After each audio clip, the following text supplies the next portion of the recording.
This isn't just a podcast, it's a movement. Welcome to the GLP-1 Collective. Welcome to the GLP-1 Collective podcast. I'm Amanda Bonello.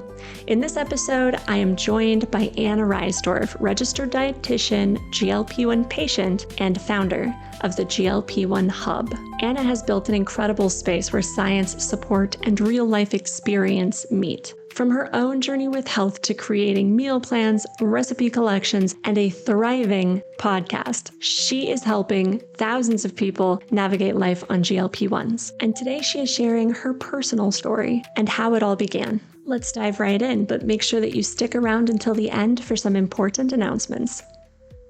So excited to get the chance to hear all about your story. Oh, thank you so much for having me. I'm so glad that we connected and I got to be here today. I've been listening to your podcast. I know that you've shared your own story on there, but for anyone who is listening now, can we start with your GLP-1 journey and how it began? Sure. So my name is Ana. I'm a registered dietitian. I've been a registered dietitian for nearly 20 years.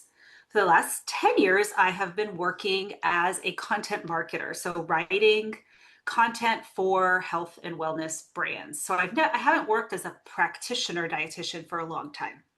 But I will say that I became a dietitian. My original purpose in becoming a dietitian was to help other people lose weight, but to also figure out this weight thing myself. I was born to a Brazilian mother who was very particular about people's appearance, as many Brazilians are. And even though I was never really in the obese category, to her it was this unacceptable for me to not be very thin. So I became a dietitian and thought, okay, I'm gonna figure this out. And that kind of happened during periods of my life, but never really something that stuck. And then, you have kids, things go on, like life and stress and running a business and, all of the things. It's a lot. And so I just was really struggling. And I started hearing this chatter a couple of years ago about Ozempic in my dietitian groups. Oh, Ozempic. And so I was kind of an early adopter of GLP-1. And it worked like a miracle, but I thought it was going to be kind of like, because I had done phentermine several years before, where you kind of get on, you lose the weight, and then you get off. And I mean, phentermine wears off, the effects of it wear off. And I thought, okay, well, I'll get on, I'll lose the 25 pounds I want to lose, and I'll be good, and we're just going to move on. So I did that. And then, it's very expensive. I had a coupon at first that made it, I think, $500 a month. And then that coupon ran out and it was going to be $1,500. And I was like, my husband will kill me if I spend $1,500 on losing, 25 pounds or whatever. He'll be like, go to the gym. The gym membership's 1/10 the price or whatever. So I got off of it and then pretty quickly gained the weight back. I will say that summer, I had a summer of festivities that involved having fun, a lot of fun, drinking at the lake, eating whatever. So I will admit that I didn't really pay much attention to what I was eating or what I was doing. I've always been an exerciser. I feel like I generally have a healthy diet, but I put the weight back on because I was just living like it was, 1999 that whole summer. So I was like, okay, now I know what I did wrong. Let me do it again. Let me get on the medication again and lose the weight. And then I know I can't just dive into nachos and beer every weekend. This is what's going to happen. I obviously knew that, but I don't know. I just thought it'll be fine. And it wasn't. So I went back on and lost the weight again and then was more conscious the next time. But about 9 months went by and the weight just started creeping up. And I didn't gain it all back again, but I was just I feel like I'm doing better. I'm being more conscious. I'm not diving into, nachos every weekend or whatever. What can I do? So I consulted with a colleague of mine who is an expert in weight maintenance. She helps people keep weight off after a long period of time, after they've lost a lot of weight. And she was like, look, you're going into menopause. You got two choices. You can either just eat every single day for the rest of your life, 100 to 150 grams of protein, exercise an hour plus every day, or you can just get back on the medication. And I hate to say Wow. like that it was the easy way, but to me and my life and the demands of my job and my kids and my family, to just continue to be like crazy about it just didn't seem worth it when there was this solution. And luckily, my husband had switched jobs and now the insurance was willing to cover it. So the Oh, cost nice. issue for me was no longer an issue, and I can pay $25 a month for however long I need. That was probably last summer. So it's been about a year that I have been on it again. And Nice. I really have no intention of getting off. I hope that my husband keeps his job and I can keep that insurance, but That's awesome. we'll find a workaround if not. I just felt that for my stress levels and how my health and, like this hormonal thing that's coming hard for me, it was just a better decision. So it not only helped me like be a weight that I've never been my entire life, Yeah. like I'm a person that I don't even recognize sometimes when I walk across, like in front of the mirror. I'm just like, wow, okay. I'm not like my body mass index, if you want to go by there, is like right under 25. So I'm not like weighing 110 pounds or anything. Um, but that's really good. And then it made me change the direction of my career Yeah. because through this journey, I saw how much need there was, how much need there is for quality information from people who know what they're talking about, plus the piece that I was a GLP-1 user. And so that's when I decided to create the GLP-1 Hub podcast, community support, YouTube channel, all the things, and, created a brand new career path for myself. So that's where I am now. And you've been doing great at it. Yes. I've been getting those emails from the blog and I'm absolutely enjoying every single one of them. And you personally write them. Yeah, I do. Yeah. Yes, I do. Every week. It's my Monday afternoon activity. Fun. You said that this weight management specialist that you spoke with said that you could just stay on the medication. You're moving into an age where you are going to start getting into menopause, and this is just a natural course of things. The thing that I thought when you said that was that people use hormone therapies as they go into menopause in general. Sometimes they have injections for these other hormones. What is the problem with the support of a GLP-1 in the same way? It is a hormone, but as you age, your metabolism slows down. You would potentially need these extra therapies anyway. Right. Right now, I just recently interviewed a colleague of mine who was not overweight, but suddenly overnight gained 20 pounds because she's 48. Mhm. And she was like, I can either get on this medication and stop this, or I can wait till I gain another 20 in a year from now. And then what? And then I have diabetes, and then I have this, or whatever it is that was coming for her. So I probably like 3 or 4 months ago would have said, oh, people who aren't super overweight shouldn't use the medication because, we've had issues with it not being available or there being shortages or whatever. And obviously, let's prioritize those who like really need it for their health. But now I'm kind of in the mindset like, why should you wait if you're already seeing the path that you're on? The things that you are doing aren't working. If you're willing to do, she's very physically fit, she's very physically active, and nothing was working. So why are you going to keep waiting?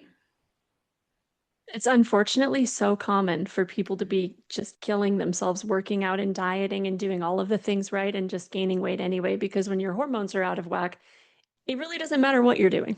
Mm-hmm. I mean, especially for people with like PCOS, they could be doing everything right and their bodies will not let them lose weight and they will just keep gaining. It's so sad and so common. PCOS is like so common. Right. This is the only treatment I've seen for it. Mm-hmm. And it really does help, especially that hormonal weight related weight gain. And like still every day you see people on the internets out there just saying, oh, well, if these people would just stop eating, if they would just start exercising, if they would stop eating Doritos on the couch. Like I've never been eating Doritos on the couch. I'm a Mhm. dietitian. Like I eat fruits and vegetables. I eat protein. Obviously I eat, nachos too, but I also like to live my life. But You got to live a little. all right, I've always exercised. I have more compassion now for how difficult it really can be. That's great. And you just said that you occasionally do have the Doritos and you'd like to live your life. And the thing is, when we're talking about how people who don't have weight issues are saying you need to stop eating Doritos on the couch, a lot of the time these people can do that and do that and don't judge themselves or other people for doing that unless they're overweight. And Hmm. then they're like, oh, you're not allowed to have that. I am, though. Right. It's very unfair. Well, I had a patient when I did work as a dietitian when I first started, who I think that was his number one contributor to his obesity, was that his family would eat ice cream at night and say, Mm. "Oh, we can all have ice cream, but you can't because you're fat." And so he would go in the middle of the night and eat the whole gallon because of how bad he felt. Whereas, either they needed to all not have ice cream or, not make a thing about it. But I think that people are still really judgy around that, and they don't want to accept that it's more than just like you can't control yourself around ice cream or whatever. You said something that really stuck with me. You grew more compassion from going on this journey yourself. And as a dietitian, I assume that you had patients who were overweight Mhm. that came to you for help. How have you seen people in your life who are patients of friends of yours who are dietitians, even? How have you seen that shift now that they've got GLP-1s in their lives, if they're using them? And if they're not using them, what your thoughts are on people who are overweight and a treatment for that then. I would review food records when I worked as a dietitian. And some people, like, it was obvious why they had gained weight that week because they were eating multiple burritos and soda, you know what I mean? Like, they had room for improvement. And then when they would make those changes, I even had patients who cut down from 2 burritos per meal to one, and they lost weight doing that. I mean, there are definitely people whose it is the food that's causing their weight problems. But there were always those people who like would deliver this perfect food record and would be gaining. And you'd be like, I don't know what to say to you because why? And it's so many other factors. And I think that it's really only in the last few years in the field of like obesity science that they've started to like talk about all these other things that contribute to their weight. And so this was, when I was first starting as a dietitian, this was almost 20 years ago. And so we'd be like, well, you're lying about what you're eating, or Exactly. that kind of stuff. Or maybe like you're saying you only ate like a half an apple and it was really like 3 apple, or like the portions are just so off. And so you didn't really know how to help those people. But now I think the GLP-1, even though it doesn't work for 100% of people, gives some of those people the opportunities where they're like, I have been doing the right thing. And now they can finally see the results. I was already thinking it that most of the time when people turn in those food surveys and they're doing everything right on paper, it's like, did you really do what you said you did? That People was the original. notoriously lie on those food records. They do, even if it's like subconsciously, because they want to like please the Right. practitioner. You know what I mean? Like it, those food records, like even for research studies, they're like notoriously not reliable. Well, psychologically speaking, it would make sense that people would want to avoid the shame Right. or feeling judged for failing by not sticking to what they were supposed to. So that makes sense, even if they're talking to their practitioner or their dietitian who is supposed to be helping them, which is it's really sad that people would have to be worried about being ashamed when they're working with their provider, but that is reality. Sure. On your podcast, you don't always interview people who are super fans of GLP-1s. There are some people who are not super fond of them, but they accept that, it is a part of life and they're not going to be going away. So we need to shape the way that we treat patients around them, right? I'm wondering if you've had any pushback in your career or your personal life from other people who are not big fans of GLP-1s when you talk about your experience and what you're doing now. I mean, that's my whole life, every day, all day. Yes. So the number one thing is I get accused of working for Big Pharma. So Well, I've been waiting for those checks to come because Big Pharma should really start paying me if that's the case. But I'm still grinding away here at my desk, so not yet. No, I'm just kidding. But I I get a lot of pushback from people like other healthcare professionals, like, why are you doing this? Why are you being positive about it? Recently, I gave a talk to other dietitians about GLP-1s, and I weaved in my experience and the experience of the awesome. podcast. And the feedback was, it's so refreshing to hear another dietitian finally talk positively about these medications. And then I get pushback just from like people when I go on YouTube and share what my story is. And they're like, what kind of dietitian are you? Should really Mm, start with you. Like, if you can't be a good example, then like, how can't you figure this out? You just are like bad, that I'm kind of stuff. so So sorry. it's the way I've just like learned to look at it. The first time it happened, I wasn't expecting the video to like go viral. And so it was like very emotionally difficult to receive all of Yeah. that. But then I started looking at it as the more they comment, the more YouTube pushes it out. More And then, engagement. all right. And so Thank you, then, trolls. my channel got monetized in 3 months, which is like because Nice. of them. So thank you very much for hating me. But I would say most of the comments are positives, just sometimes that gets in your head. I can't believe you had to deal with this level of nastiness because a lot of the people that I interview, they don't have the platform that you do. So, to be fair, there's less of an audience. But even when these people deal with stigma, they don't deal with that level. And I suppose that being a dietitian is a big part of that. I took nutrition courses in college thinking I was going to go this route too and get a degree in at least nutrition. And I had the thought process, if I can't control myself, how am I supposed to help other people?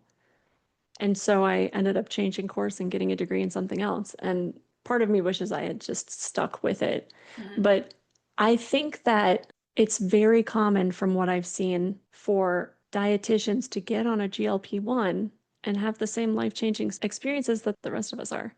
Yeah. I'm seeing a lot of them. I would think that someone's business would do better if they embraced the medication that is working and the science that shows that your hormones play a role, not just what you put in your mouth. That would show that there was less judgment and more acceptance and more compassion and empathy, and that people would want that in a dietitian. There have always been a group of people who have like said to me, I like you better because you're not a naturally skinny dietitian. Because there were other colleagues of mine. There's one that I think of in particular who she wakes up at 4 a.m. every day to run like 12 miles. And like, I remember we went to a fondue restaurant once and she cried because she couldn't eat anything there because none of it was healthy. And it's like that person who's never been overweight and is so neurotic about the food is difficult to relate to.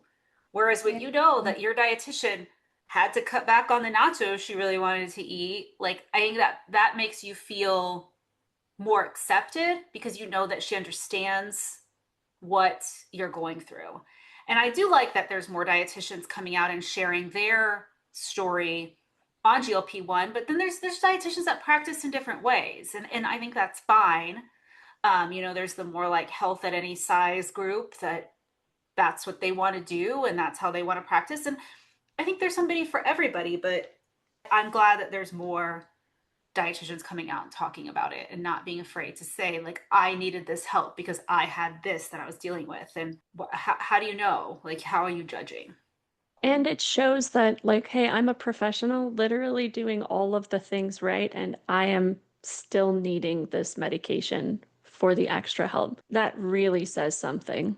For all Mm-hmm. of the people who have doubts out there and give people a hard time who are using the medication, that's really helpful. So thank you so much for speaking up and sharing your story and doing what you're doing because it really does make a difference.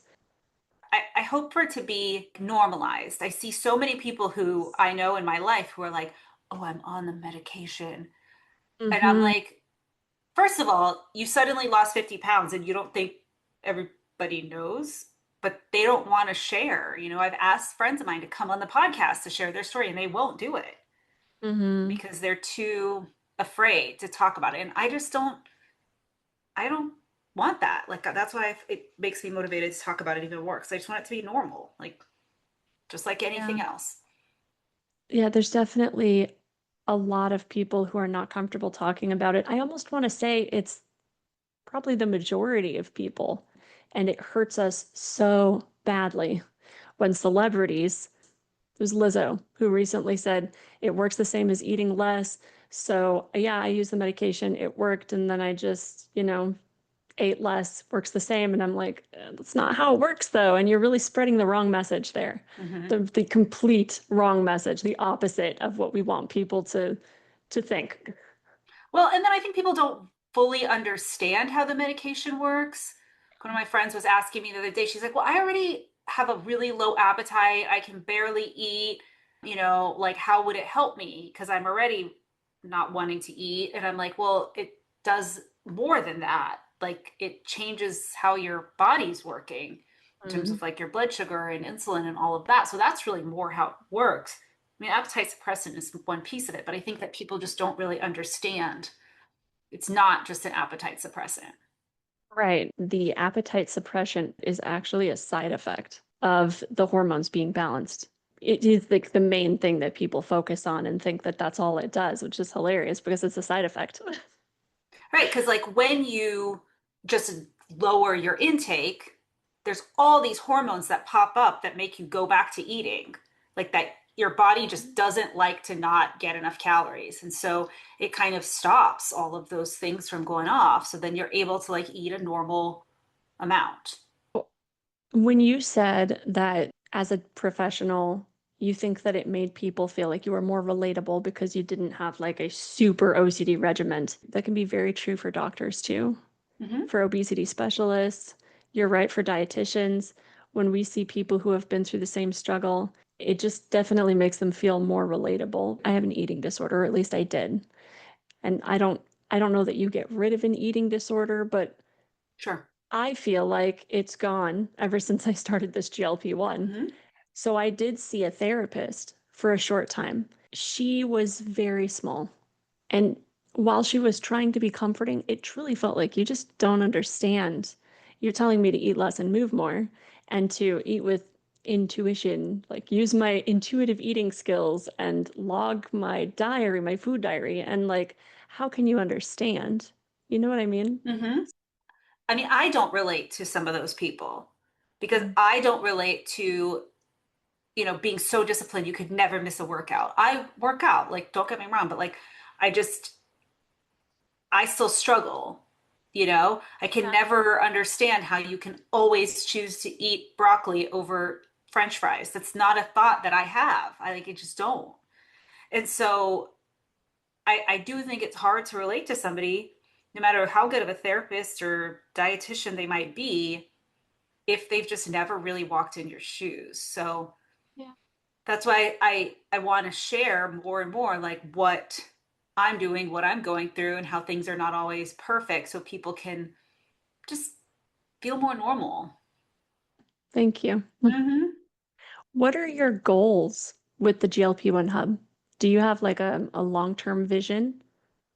Well, ideally, what my vision was when I started it was that it would be more a community of practitioners creating content, like being more than just me. It has grown substantially, like faster than I thought. And now it's like actually pretty profitable, especially the last couple of months. Nice. But I'm not at the point where I can start paying for that. Like I have a lot of ideas, but I need somebody else to help. I really want it to be from practitioners, the content that's created. Like I'm sure I could hire somebody on Upwork for $15 and have them just crank out AI generated articles, but that's not what I want. And I want to, continue growing that. At some point, maybe I would have, practitioners that I refer to, like some kind of database or something, so we know like who's working with what. But I just want it to be really like the hub of GLP-1 information where people see like this is where you go for quality information. And obviously it could get there faster if, there was more than just me. But it's been Yeah. better than I expected it being just me and having to juggle other aspects of my business that still I have to do for, to make the ends meet. How does your family feel about your GLP-1 journey and your shift in your career? My husband is now starting to see it as real viable for maybe him coming to help me. So, and there's Oh, plenty that nice. he could do that aren't that's not like, consumer facing, like editing the podcast or reaching Mhm. out to brands or something. But he never has really had much of an opinion about me using a GLP-1. Lately, I went up a dose a few months ago to like just lose those last 5, 7 pounds. And now I'm like at a weight that he's never seen me. So now he's like kind of more making comments about what I look like, which Mm. is good. Yes, like for being married for 11 years, like nice to hear your husband say something nice about you. But then I asked him the other day, like, well, why, like, how did you feel about it before? He's like, well, you're not, I didn't really think you were really that fat. I'm like, okay, well, that's good then. He's like, now I just like the way you look. I'm like, okay. But, a lot of people are just more curious in my life than Yeah. anything else, want to hear about it. My kids, talk about GLP-1, like, it's just a regular word in their vocabulary. I'm not really sure they fully grasp what it is. They're too small or like the need for it or anything, but they know about the GLP-1 Hub. And the other day is It's funny. My great. my little one was like, "I want to listen to your podcast." I put it on, and then he Oh, said, "I need a piece of paper." So he wrote "same, different" on either side, and then he's like, "Now I want you to listen to the Grinch Who Stole Christmas podcast, and we're going to compare how good your podcast is with the Grinch." And he had like all these criticisms. Well, your podcast doesn't have any songs. Your podcast doesn't have characters. I'm like, yeah, but the Grinch is produced by like a whole company, and this is just me. oh my gosh, that is so cute. How old are your kids? 9 and 7, Oh, wow. Was this your 9-year-old? 7-year-old. Oh my gosh, they're so advanced. I know. He's like, Amazing. you're like my business critique person, He's gonna grow up and start doing like podcast editing, producing right? Right? I was for like, well, then mom. hire me a team, hire a whole team. We can do voices in songs. Get the whole family involved. That's awesome. Well, good for you. You are actually having a hot girl summer then. I think so. I think so. Yes, it's been good. And do you take any supplements? I mean, since you started a GLP-1, did you change anything up? And are there supplements that you were taking prior to that that you just continue to take now?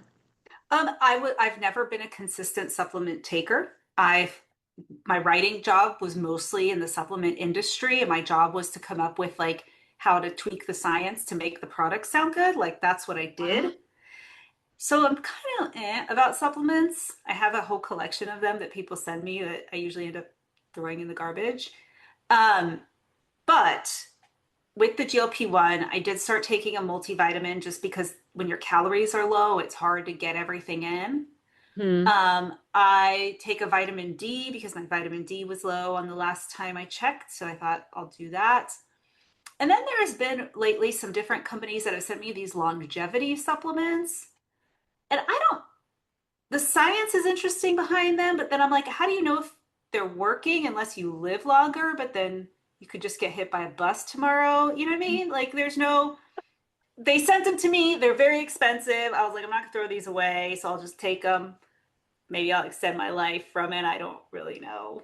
But It'll be nice when there's like real hard science proving that there's some supplement that can extend your life because the sure. longevity business is booming right now with NAD plus. And I'm not gonna lie, I jumped on that train too. Right. But then like it comes back to the same question. Like you could do all of this, spend all this Yeah. money or whatever, but then like a bus could hit you when you step outside your house. Like longevity just seems like something that's out there and like you can't Concept. control it. That's like Right. there's that documentary on Netflix about that guy who spends like that's all he does is worry about his longevity. Yes. And that's the main criticism is like, well, okay, like you think you're reverse aging, but then what if you get in a car accident? Like, what was the point? Right. Doesn't he So do like blood transfusions from his son? Doesn't he he like does hook like up to his son? all sorts of things. Like that's all his entire life, his entire day is spent with supplement. He has like so many supplements to take. It takes him Oh. like an hour. Like, I don't know. Multivitamin, vitamin D, those are the ones that I'll continue to take.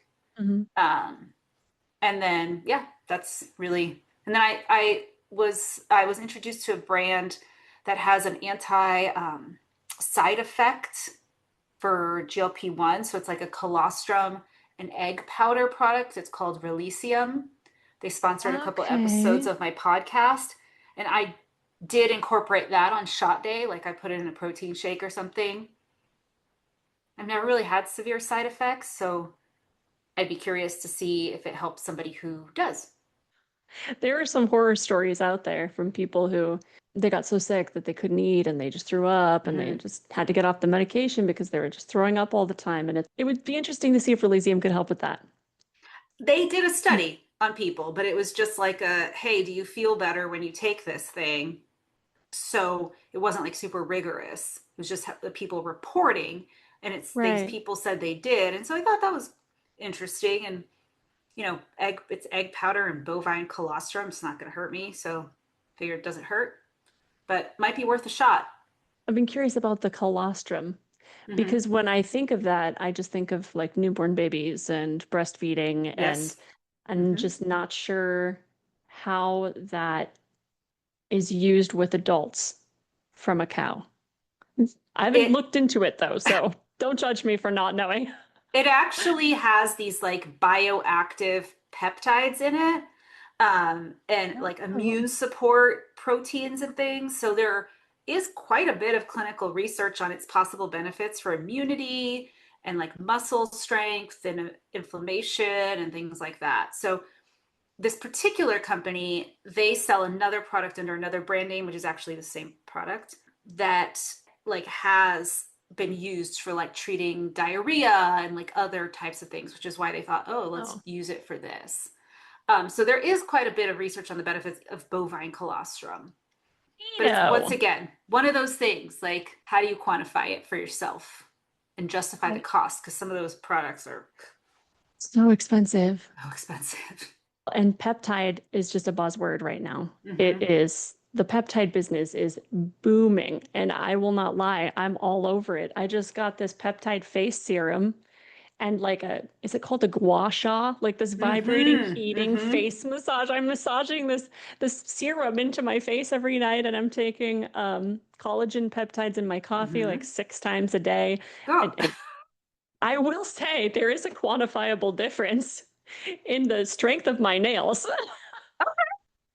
It okay. is working. Yeah, something is coming from that. But I wonder right, how many peptides one really needs, though.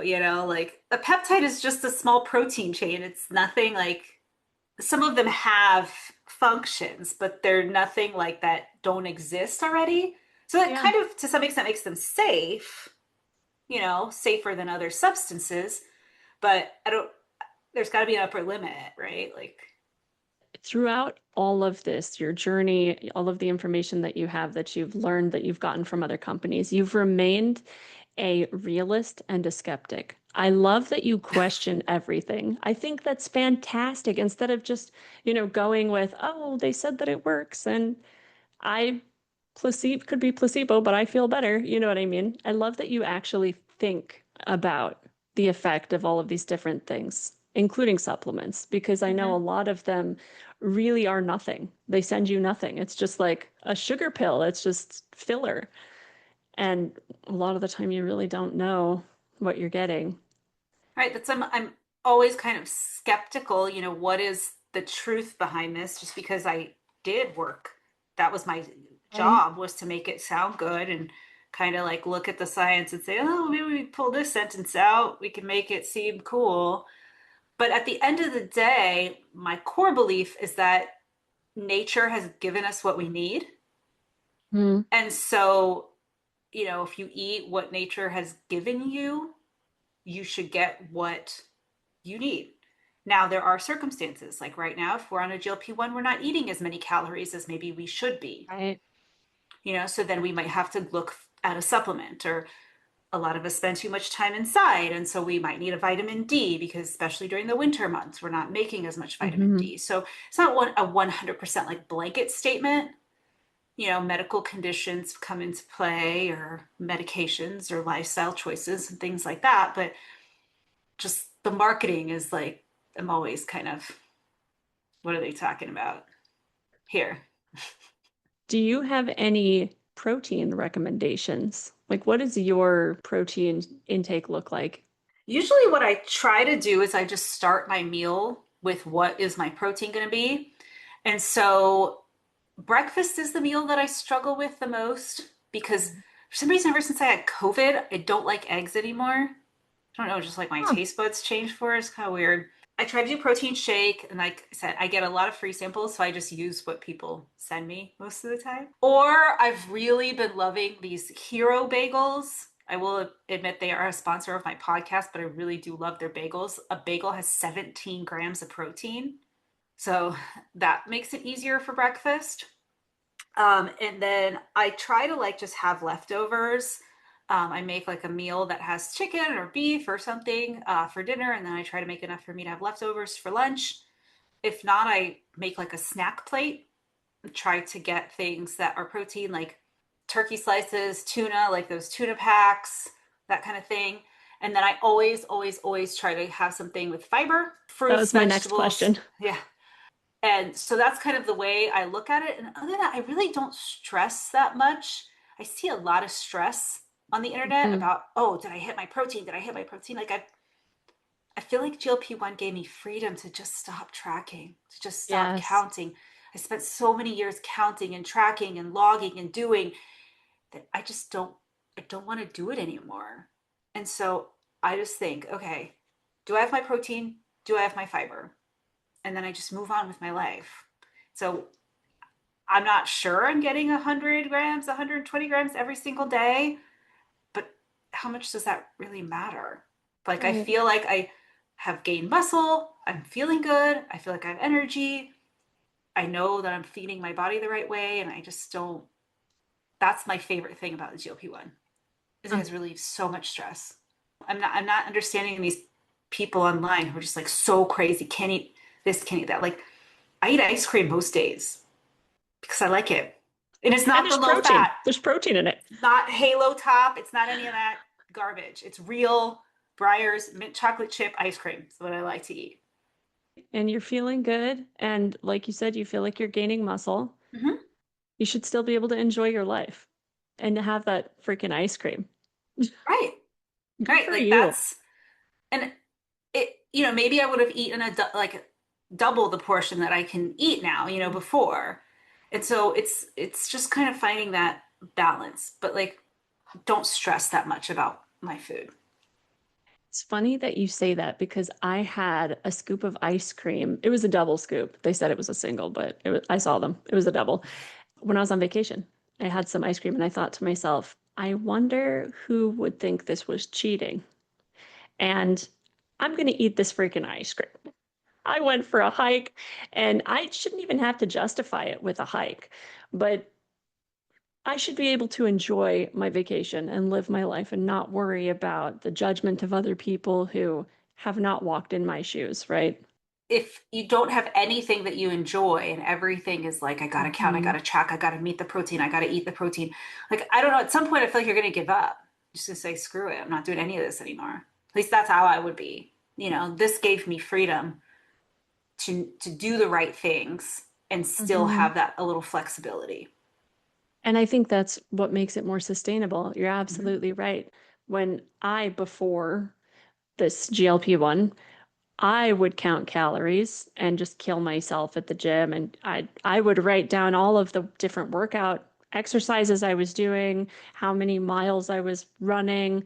I would track every single calorie and all of the fiber and all of the protein. And there was no freedom of mind. There was so much time lost. There was so much stress and anxiety. And then hating myself later because I couldn't stick to a plan or because I wasn't doing enough in my Hmm. own mind.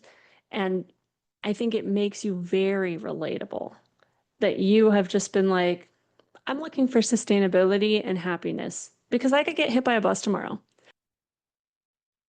But That's think about, I mean, awesome. I did all those things too. I counted all the things. I met with every single colleague that works in weight management to get their opinion as to why I couldn't lose weight. I spent, I paid them. I spent money on that. How many times did I join Weight Watchers? How many times did I do this? Mhm. Like trying to figure this out, tracking that, tracking, and it's like now so much of my life has been given back to me. Mhm. And it's not like it's allowing me to like go off the rails and just do whatever I want. Like obviously I have healthy habits in place, but it's just there's not the stress around it anymore. So that's why I'm never going to stop. They can Well, come and take it out of my dead cold hands. and you're right. I had that double scoop of ice cream, and I thought to myself, typically I would have a whole bowl. Hmm. Like I got a little cone. Normally I would have like a whole big bowl, but that one cone was like, ugh. Like I could barely eat the whole thing. And we're naturally having smaller portions, which makes more room for those healthy habits. I only see upsides to incorporating it into your life if you've got any issues with weight loss and need the mental freedom from food noise. Right. I know, logically that there are some potential side effects, and I keep an eye on that, what's coming out, what new studies are, and this sort of thing. And I Mm. know that there are some potentially serious side effects for some people, but I see so much positive. And Mhm. even my podcast guests, like different physicians and dietitians, have come on to talk about how much is good about it, that it's hard for me to really see it in a negative light too. When you've got something that's affecting almost half of the country, and you've got all of these dietitians and physicians who are like, this is really helping people, and then all of the patients who are like, this is really helping us. I'm hoping that this will move us in a direction where it becomes normalized. I understand that a lot of people are not comfortable talking about it. I mean, you said that you think that we should all be comfortable talking about it. There's been some pushback in the community about that because it's medical knowledge. And at the same time, I agree. If we could just all say, this is really helping me and I support it, then we would be like light years in the future Hmm. with normalizing it and making sure that people could afford it. Then I think that we would find a way to get those prices to come down. I agree that it is medical knowledge and you don't have to share your medical business with anybody. I mean, that's just the truth. But at the same time, it's like anybody, people care what other people think about them, and like, I don't know if everybody could handle what goes on with me on YouTube. Like I had a friend who, when that happened, she was like, I quit my whole YouTube dietitian channel because somebody, like two people said something negative. And I'm like, well, and then I went and I looked at what the negative thing was that they had said. And I was like, this isn't even that bad. You should go back and do it again because you're doing really well. Oh. So I think that people are just afraid. It's natural to be afraid of criticism or rejection or judgment or whatever. And that's kind of what I hear from Mm. people. And so it can be hard to be brave and put yourself out there and face all of that. Because even if you go on social media and say, this is what I'm doing, Hmm. you're going to get some hater that's going to be like, oh, you're going to die. Oh, your stomach is going to be paralyzed forever. Oh, people that Hmm. don't understand. And I think that people feel really judged. Not everybody sees it in like this is this is just getting me more viewers and, Right. Yeah. monetization on YouTube like I do. Keep that negative content coming. All of those negative comments, keep those negative comments let's coming. let's fight. Let's fight because it's good engagement and more people will watch.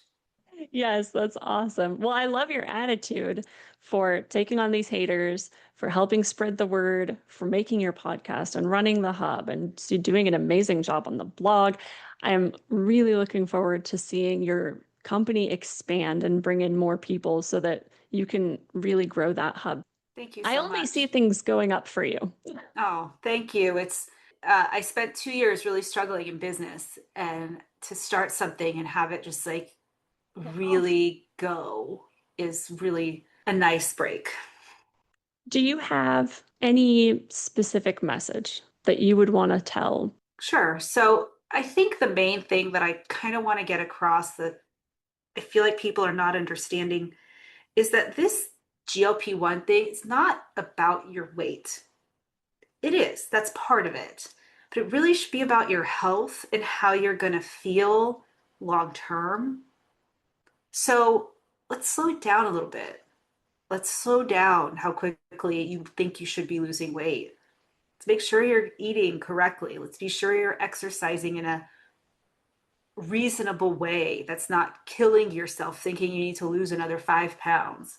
And then get off the internet. If people are saying, oh, I'm losing this, I'm losing that. If that's making you feel bad, stop listening to those people. Like, look at it really as I am taking these steps to improve my health, not I am taking these steps because I want to wear size 2 pants.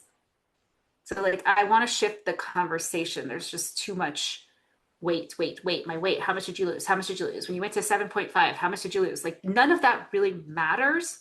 Yeah. If you're getting less healthy because of this, which is a strong possibility, Possible. then, I want you to be healthier, even if that means you lose slower or you don't get to whatever crazy goal you've put in your head or anything like that. Great advice. And you do see it all the time on the internet, people feeling bad because they're not losing at the same pace as someone else. And then maybe they gain 2 pounds and they're like, I gained 2 pounds this week and I think I have to go up and I don't know what's going on. And it's like, hang on, sister. Right? Hang on. Just let's find out what's really happening. Yeah. This can happen. You don't go straight down. There is some up and down in there. Mm-hmm.